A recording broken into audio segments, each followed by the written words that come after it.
Estaba caminando. Sus pies estaban descansos, y podía sentir el frío y duro suelo debajo de ellos. Dolía un poco. ¿A dónde se dirigía? No lo sabía. Sentía frío. Pero supo que esa era el menor de sus problemas. Estaba mirando al suelo. Una mar de voces se extendía por el aire, los gritos llenos de rencor y odio, golpeaban su pequeño y delgado cuerpo, con una fuerza abrumadora, su corazón dolía en su pecho. La cacofonía odio se alzaba sobre ella y la cubrían. Sus sentidos estaban confusos. Pero seguía caminando. Tropezó ligeramente, y cayó al suelo. ¿Por qué sus piernas se sentían tan débiles? ¿Por qué se sentía tanta debilidad? No lo sabía, pero alguien la levantó con brusquedad. Sintió dolor cuando su brazo fue zarandeado con fuerza y obligada a pararse, sobre sus débiles y delgadas piernas. Una voz enojada le gritó en su odio. Bruja. Una sola palabra. Fue increíble cómo esa sola palabra ocasionó un dolor muchas más grande que cualquier otra maldición que pudo haber sido dirigida hacia ella. Dolía terriblemente. Entonces la cacofonía que la rodeaba se aclaró, pero lo que pudo escuchar no la hizo sentir mejor. Bruja, bruja, bruja, bruja, bruja, bruja, bruja, bruja, bruja, bruja, bruja, bruja, bruja, bruja, bruja, bruja. Las voces, de hombres, mujeres, niños y ancianos, todos decían lo mismo, con exactamente la misma cantidad de odio en sus voces. Cuando alzó la vista lo vio. Alzándose imponente entre un monto de madera y paja estaba un tronco de madera. Su corazón comenzó a latir con más fuerza, y apretó lo único que le daba consuelo, una pequeña cruz de madera que había logrado llevar consigo en todo momento. Su corazón latía con fuerza, tan rápido que parecía a punto de estallar. Pero ella siguió caminando, hacia su muerte. Cuando abrió sus ojos, intentó soltar un grito, pero no pudo hacerlo, solo pudo soltar un jadeo y llevar sus manos a su cuello. El sudor corría por todo su cuerpo y podía sentir su corazón latiendo con fuerza. ¿Qué había sido ese sueño? No, mejor dicho, pesadilla. Llevó sus manos a sus oídos intentando bloquear los gritos de odio que aún resonaban en sus tímpanos. Jeanne tardó unos minutos en calmarse y cuando lo hizo no se sintió mejor. Apretó las mantas delgadas debajo de sus manos con fuerza mientras miraba hacia sus piernas. Las pesadillas se estaban volviendo más frecuentes, siempre era ella, débil, afligida, abrumada, siempre caminando hacia su muerte. Lo odiaba. Odiaba a su cerebro por tener tales pesadillas. Pues ellas representaban lo que más odiaba. Su propia debilidad. Frunció el ceño, mientras se volvía a acostar. Su habitación había otras dos niñas, pero gracias a Dios ellas tenían el sueño pesado y no se habían despertado, con su agitada escena. Una vez, aunque a ella no le importaba lo que ellas pensaran de ella, tanto así que ni siquiera recordaba sus nombres. Jeanne se movió inquieta entre sus sábanas. Las pesadillas habían estado afectadas su vida, su sueño, y todo lo que ello conllevaba. Regaños de sus maestros por dormirse en su clase, obligada a asumir más responsabilidades como correctivo. Podía sentir las miradas de todos sus compañeros en ella, burlándose. Odiaba este lugar. Entonces algo llegó a su mente. Ojos azules y un cabello rojo brillante. Una sonrisa que parecía nunca desaparecer de su cara. Sí. Ella pensó luego de un momento. Tal vez no odiaba a todos en este lugar. Reynard se sentó en su habitual lugar para tomar su desayuno. Había salas para cada grupo diferente. En su sala estaban lo habituales Zenobia, Julio, Ofelia estaba sentada al otro lado de la mesa. Reynard no mira en dirección a la chica, porque sabía que ella le incomodaba cuando la miraba, hacía que no lo había estado haciendo. Ella había comenzado a pasar menos tiempo con él, aunque aún hablaba con Zenobia y Julio. Reynard había atribuido esto al hecho de que él y Jeanne habían estado entrenando en prácticamente todo el tiempo que ambos tenían libre. Y Ofelia era el tipo de persona que prefería pasar su tiempo en la biblioteca, cosa que Reynard también había estado haciendo, aunque no tanto últimamente. Se preguntó si debería de intentar hablar con la chica, pero hacerlo solo la haría sentir mal, así que pensó que cuando todo esto del torneo terminara él podría hablar con ella como lo hacían antes, y tal vez incluso continuar con sus visitas a la biblioteca, incluso podría invitar a Jeanne para que los acompañara. Zenobia y Julio no eran tan entusiastas para aprender de los libros, así que no estaba seguro de que ellos aceptaran. Cuando una chica de cabello azul se acercó a él, pudo notar que sus manos estaban ligeramente lastimadas. Zenobia no era entusiasta de los libros, pero sí de la práctica de la espada,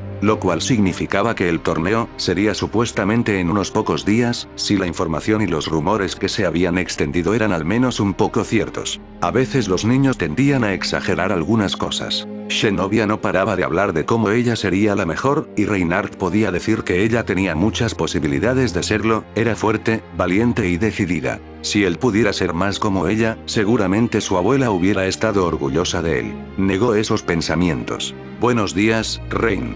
Sí, últimamente Zenobia había pasado más tiempo con Griselda-san, así que inevitablemente ella se había enterado del apodo que la mujer le había puesto. Al pelirrojo no le molestaba el apodo, así que no se había quejado de eso. Buenos días, Zenobia. Reinhardt saludó con una sonrisa suave. Luego llegaron los demás compañeros, Julio se sentó a su lado.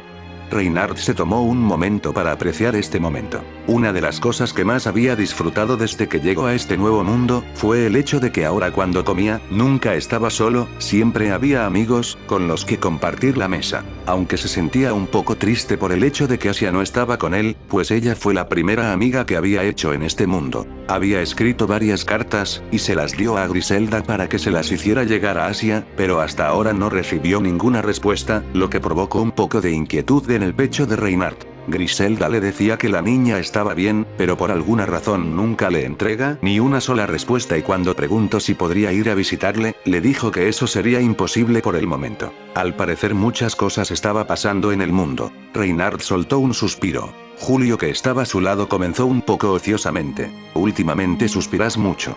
El chico dijo mientras tomaba un poco de pan tostado y le metía a su boca. Aunque trataba de parecer despreocupado, Reinhardt de inmediato notó el matiz de preocupación en su observación. Sí, las clases se están volviendo un poco más difíciles.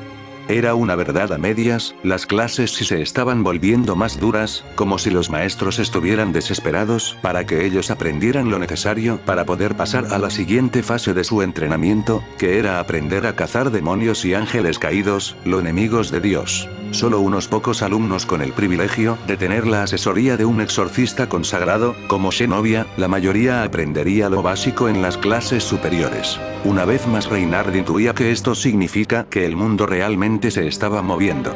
Y seguramente todo estaba relacionado con los ángeles caídos que atacaron la iglesia, y con Cocabiel, el nombre que escuchó ese día. Notó que había estado callado mucho tiempo, pues Zenobia y Julio lo miraban. Él sonrió y comentó casualmente sobre el rumor del torneo. Jeanne movió su espada de madera frente a ella, y realizó un movimiento poniendo todos sus sentidos en este. Por primera vez en su vida fue capaz de producir un movimiento perfecto, moviendo la espada con una eficiencia perfecta, haciendo el uso perfecto de cada uno de sus músculos. El problema, sencillo, ella tardó 10 minutos en hacerlo, tenía que ser consciente de cada parte de su cuerpo, de su respiración, tantos factores para conseguir un movimiento perfecto. El siguiente problema, Reinhardt podía hacer ese tipo de movimientos prácticamente sin intentarlo. Ella lo comprendió, Reinhardt no era especial, él era otra cosa. Pero por primera vez, ella no se sintió inferior o molesta porque fueran mejor que ella. De hecho, la hizo sentirse segura, no podía imaginar a Reinhardt perdiendo ante nadie, y por lo tanto él era la prueba viviente de que ella podía volverse así de fuerte, y lo haría. No importaba si tenía que tardar 10 minutos en dar un golpe perfecto, cada día reduciría ese tiempo, incluso si solo era un segundo, nunca dejaría de avanzar. Eventualmente ella también sería alguien invencible, y nunca volvería a sentirse débil e impotente. ¿Qué tal estuvo? Ella se giró para mirar al pelirrojo que estaba sentado en el suelo mientras la observaba atentamente. Él sonrió. Has mejorado mucho. Ella sonrió un poco arrogantemente, el cansancio de no dormir bien, y la fatiga mental parecían mermar cuando estaba junto a Reinhardt. Claro que sí, soy la gran Jeanne después de todo. Jeje. Reinhardt sonrió. Por cierto, ¿has escuchado algo de ese torneo? HMN. Jeanne se acercó a Reinhardt y se sentó a su lado. Seguramente era solo un rumor. ¿Piensas eso? Jeanne llevó una mano a su mentón y asintió ligeramente. ¿No te sientes mal? Jeanne lo miró un momento. Nope, de todas maneras, lo importante es que me volví más fuerte, haya o no un torneo, yo seguiré volviéndome más fuerte. Ella comentó mientras se recostaba en el pasto verde. Reinhardt meditó en sus palabras un momento y finalmente se puso de pie mientras dejaba que el viento lo golpeara en su rostro. Era frío. Por cierto, Jeanne. ¿Estás bien? La chica que estaba recostada en el pasto, alzó una ceja sin abrir sus ojos. Reinhardt miró hacia el cielo, mientras esperaba pacientemente su respuesta. La niña normalmente respondería con un no es tu problema, que te importa, o solo lo ignoraría.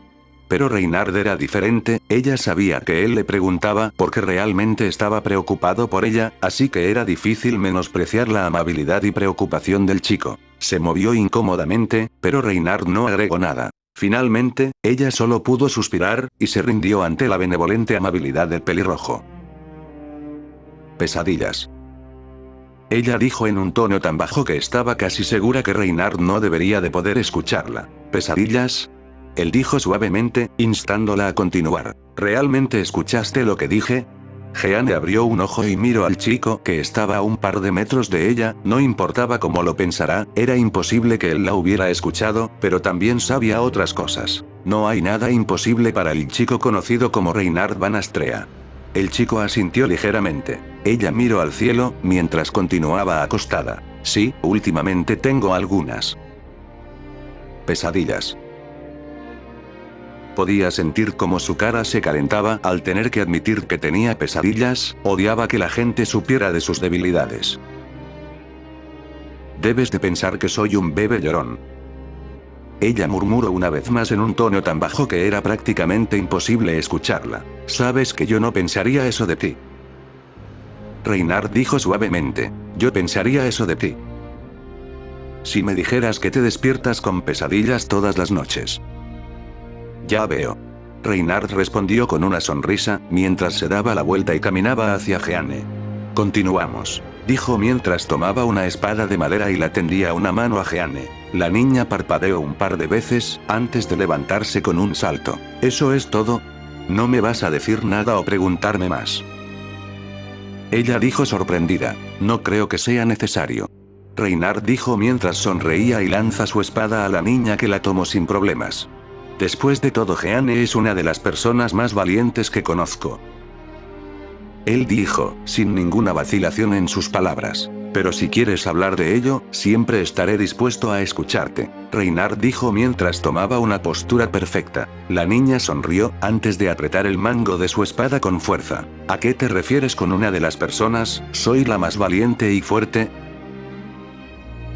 Cuando terminaron su entrenamiento, Reynard le dijo a Jeanne que estaría ocupado por unos días encargándose de otros asuntos, en su mayoría lo que él quería hacer era profundizar en sus estudios de los ángeles caídos y la demonología. El conocimiento era poder, y él necesitaba eso si quiera garantizar la seguridad de Asia, especialmente considerando el estado actual del mundo. Griselda venía en intervalos irregulares, aunque últimamente se pasaba menos seguido. Hoy fue uno de esos días, la mayor parte del tiempo se la pasaba hablando con los encargados del orfanato, podía ver sus manos ligeramente tensas, podía notar el peso sobre sus hombros. Ella estaba preocupada, y más que eso podía sentir el aire tenso que cada vez envolvía más el orfanato, más o menos se hizo una idea de que podría estar afligiéndola. Ella tenía miedo de que lo que pasó en el orfanato se repitiera. Reynard tampoco quería eso, por eso estaba afuera de la habitación de Griselda, levantó su mano y tocó suavemente la puerta, esperó unos momentos, mientras escucha los pasos que se acercaban con calma hacia la puerta. La puerta se abrió con un ligero crujido, y Griselda se asomó. Estaba usando su atuendo de monja de siempre. Reynard la saludó un poco tímido, mientras hacía una ligera inclinación de la cabeza. Buenas noches, señorita Griselda. La mujer frunció el ceño ligeramente. No tienes que ser tan formal, Rein. Griselda dijo con una sonrisa. El niño asintió ligeramente. Luego hizo la pregunta más obvia del mundo. ¿Pero qué necesitas? Reynard dudó un momento, pero finalmente dijo. Quería preguntarle sobre la espada de mi familia. La espada Reid había sido entregada a Griselda por el propio Reynard, y luego fue entregada por esta misma a la iglesia para que investigaran sobre ella. Oh, no pudimos encontrar nada de información sobre la espada de tu familia, y tal y como dijiste, ninguno de nuestros exorcistas fue capaz de sacarla de su funda. Griselda respondió con un poco de pena en sus palabras, puesto que esperaba que alguien en la iglesia lograra al menos encontrar algo sobre esta espada o sobre la familia de Reynard, pero pareciera que ambos habían salido de la nada, no existía ningún registro que tuviera el nombre Astrea o la espada en ellos. Reynard asintió, había esperado que una organización como la iglesia tuviera suerte buscando información sobre su familia, y así tal vez encontrar una pista que lo llevara de regreso a Lugúnica, pero esa esperanza fue aplastada en este momento. Ya veo. Dijo Reynard, evitando mostrar su decepción y luego agregó. ¿Y qué va a pasar con la espada? Bueno, dado que es imposible para nadie más que para ti usarla, se decidió que se te devolvería una vez termines con tu entrenamiento como exorcista. Aunque estoy presionado para que sea antes. Griselda dijo mientras se disculpaba con Reynard, el pelirrojo asintió. No hay problema, de cualquier manera, no la necesito ahora. Incluso si la tuviera en sus manos, Reynard sabía, por las historias de su abuela, que esa espada no se desenvainaría ante cualquier rival, así que no había mucha diferencia entre tenerla o no, al menos en estos momentos. Al menos eso fue lo que el pelirrojo se dijo a sí mismo. ¿Seguro? Griselda preguntó un poco dudosa, no tanto porque pensara que el niño pensaba en usar esa espada, sino más bien en lo que ella significa, pues era el único recuerdo que tenía de su familia. Reynard asintió con una sonrisa, luego se disculpó ligeramente y se retiró. Griselda miró al chico perderse en la esquina del pasillo, luego cerró la puerta. Aunque le hubiera gustado darle la espada inmediatamente, uno de los sacerdotes de la iglesia le había tomado especial interés y había insistido en estudiarla para verificar si tenía alguna relación con las espadas sagradas. Valper Galilei. Aunque Griselda sabía que no debía de albergar tales sentimientos hacia un miembro de su iglesia, simplemente no podía obligarse a que ese hombre le agradara. 3 personas estaban sentadas. Uno de ellos era un hombre con el cabello negro, pero con la parte delante de un color rubio, estaba usando una gabardina de color vino y unos pantalones de color negro, junto con algunas correas alrededor de sus brazos y pies. Este es el actual líder de los Ángeles Caídos, Azazel. El siguiente también tiene el color de cabello negro, pero de un aspecto más tosco y rudo, con una musculatura más prominente, y unos ojos del mismo color. Estaba usando una túnica de color verde oscuro que cubría todo su cuerpo, su nombre es Barakiel. Por último, un hombre con el mismo color de cabello, pero con orejas puntiagudas y ojos de un color rojo profundo, y rasgos más salvajes, usando un atuendo similar a Azazel, pero de color negro, Cocabiel. El más relajado de los 3, es este último, moviendo perezosamente sus dedos entre un libro, ignorando la mirada asesina de Barakiel. Azazel prefería estar en cualquier lugar menos aquí en este momento. El intento de provocación de Cocabiel eran tan dolorosamente obvio como efectivo. Respóndeme, Cocabiel. La voz de Barakiel salió con un atisbo de su ira contenida. Cocabiel continuó pasando las páginas de su libro perezosamente. Cocabiel. Azazel dijo con un tono aburrido, pero firme como el líder de que era de su facción. Cocabiel soltó un ligero suspiro y dijo, de nada. Hubo un momento de confusión, el primero en captarlo fue Azazel, y casi se llevó una mano a su cara. ¿Qué estás diciendo? Barakiel susurró, mientras chispas blancas destellan en su cuerpo. Digo, salve a tu mascota y su bastarda, así que pensé que al menos me deberías de agra. Un rayo pasó al lado de su cara provocando que un hilo de sangre escurriera por la mejilla de Cocabiel. Este no se inmutó, mientras continuaba moviendo sus ojos en el libro. Vaya forma de agradecer. Terminó el caído con un cierto nivel de burla en sus palabras. Finalmente, cerró el libro con sus manos, dejándolo sobre la mesa de madera y levantó la mirada hacia Barakiel. Tu mascota al menos tiene más modales que tú. Cocabiel dijo con una sonrisa mientras deslizaba un dedo por su mejilla limpiándose la sangre. Cocabiel, tú.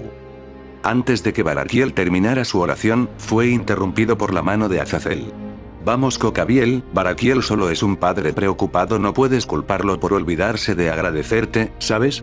Azazel terminó y le dio una mirada a Barakiel. Este último apretó los dientes. Habían pasado 3 horas en una discusión sin sentido, y por mucho que ambos dudaran de las buenas intenciones de Cocabiel o cómo fue que él logró salvar a la mujer de Barakiel y su hija, justo en el momento en que ésta fue atacada por el clan Imejima y Barakiel había sido enviado a una misión. Todo era demasiado bueno para ser una coincidencia, y no ayudaba el hecho de que Cocabiel no se molestara en decir la ubicación de ambas. Supongo que tienes razón. El caído dijo con una sonrisa comprensiva. De todas maneras, no necesitas preocuparte por ellas, están en buenas manos. Una vena se formó en la cabeza de Barakiel. Cocabiel miró su dedo manchado de sangre y miró a Barakiel, con una sonrisa. Después de todo, ya demostraste tu incapacidad para protegerlas. Solo sabemos lo que tenemos, hasta que lo perdemos, no es lo que dicen esos humanos a los que tanto amaba nuestro padre. Azazel hizo una mueca. Cocabiel caminó hacia la puerta de la habitación. No te preocupes Barakiel, ellas estarán a salvo, al menos más seguras que cuando estaba contigo. Barakiel golpeó la mesa con su puño rompiéndola. Y ahí va otra mesa. Dijo Cocabiel con una sonrisa amarga. En 3 horas, 4 mesas se habían roto. Azazel, ¿por qué no?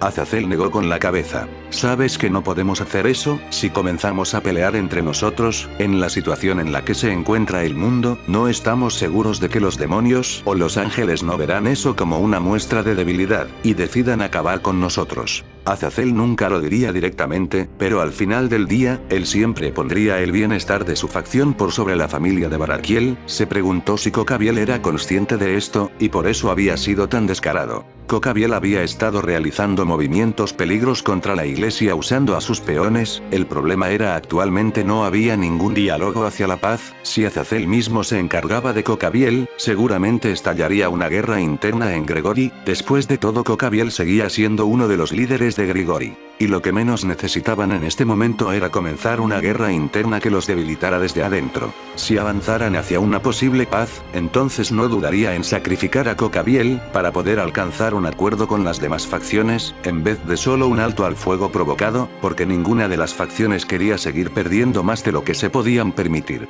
¡Qué dolor de cabeza! Dijo Azazel, prefería continuar con sus investigaciones, que tener que preocuparse porque estallara una nueva guerra. Miro a Baraquiel. Encontraste información de quien ha estado atacando nuestras bases. Esa fue la misión por la que Baraquiel había abandonado a su familia en ese momento, y los llevó a este punto muerto. El caído apretó sus puños, y luego soltó un suspiro.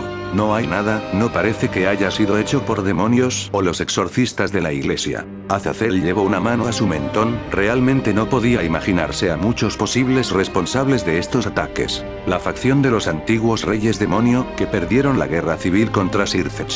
Cocabiel, aunque no podía imaginarlo a él golpeando a su propia facción, desde hace algunos años él se había estado aislando más de lo normal, así que ahora Azazel podía decir sinceramente que no tenía ni idea de hasta dónde llegarían sus ideas, y eso solo lo empujaba cada vez más a tener que tomar acciones al respecto. Negó con la cabeza. También contempló la idea de que hubieran sido ataques realizados por otra facción externa, pero hasta ahora no había información para respaldar esa ruta de pensamiento. Azazel bajó la mirada hacia el libro que estaba tirado en el suelo. La pasta era de color negro y no tenía ningún título, pero con el libro abierto pudo ver una frase que estaba resaltada. La esperanza es el peor de los males, pues prolonga el tormento del hombre.